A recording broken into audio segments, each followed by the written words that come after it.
سيناتي خيستي يودلي دغاري نمر غلطا رب براس اجري خبجا لقبد اتيرو هندا الدنيا فاخرس فارفن تگمد انس ارسينا نمغداتو كوكاين صاحبو نجرو كيسكو الفاتا في جبا جالتم إسا عالما في حي إسي زيادة جيسا اللي أستاذ حبك على ديني بابا إسا علمي شيخ قلتني نمدي إسلام في غنم أقلقلا أفكني برسيسو شيخ آدم تولا هنگفا علماء بيتين يقبدو كيسا توقو إني أبابك تتدو حواس كين يبلع قريق أرمسي دكان ولا لما دبمسي إبسي bakka warra baran barbaade yaafate jollummu masaatiin deemeetiin barate kitaabota hedduus fixee dhuunfatee osuma umriin xiqqaa beekumsaan guddate sanboota qubateet majlisa gaddaabee beekumsa isaa uummataaf laachuu jalqabe yeroo gabaabdutti majlisnis guddatee namni fagoof dhihoo irraa dhufee guute barii hamma dhihaa yeroo isaa kennee guyyaa guutuu barsiisaa oola soos ifanne namnichi eebbifame tokko lama miti Sheikh Adam jechuun kuusaa fi kumsaadha. Aqiidaa qulqulluun biyya teenya taharee bid'aa balleessee tawhiida kunkuree iddoo hamtu irraa akka fageessinu nu godhan Sheekhni akka waa hubannu.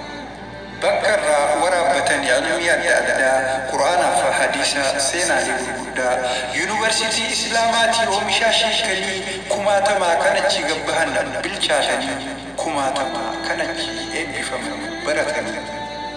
Eega barsiisuu eegalee hanga ammaa yoo xiqqaate ni ta'a waggaa 60 arras hin dadhabne Sheekh Adam Tuutaa jajjabaa cimaadha dargaggeessa caalaa. Dubbii namni dubbatu taniin anis dhagee meesinis dadhimaa waan warra na bu'e ajaa'iba atis raajeffattee waa'ee sheekaasiif gala hoggas hubattee barataa tokkootu sheekarraa baratee eebbifamee bahee beekumsa horatee xiqqoo innis ilma waggaa argatu ilma isaas ergee ilmi akka baratu mucaanis xumuree eebbifamee bahee ammas dhageenyee waan sadaffaa ta'e namuma abbaan duraa irraa baraterraa mucaan sadaffaatis barachuutti jira akaakuu fi abbaa ilma isaas barsiisuunsaa waggaa dheeraadhaaniif ifkannuusaa ibsa Sheekni kitaabota hedduudha barreessee tolchee xumuree ol kaa'ee qopheesse qoodni isaa guddaa islaamummaa keessatti takkee malee hin garre nama akka isaati. Mataan nufaa buluu Sheekh Adam yoomillee umrii haa dheeressu rabbiin ammallee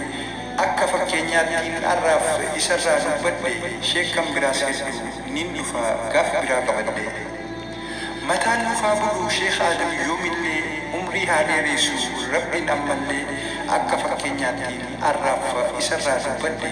Sheekh kan biraas hedduu nin dhufa gaaf biraa qabadde. برسا وللسان عن حمزة أماني شيخ ولي تولنا أبا علمائي يا شيخ دكتورنا كالبيس قرد ربي خيمونا أكنا تسيتو يا ربي يا أبو شيخ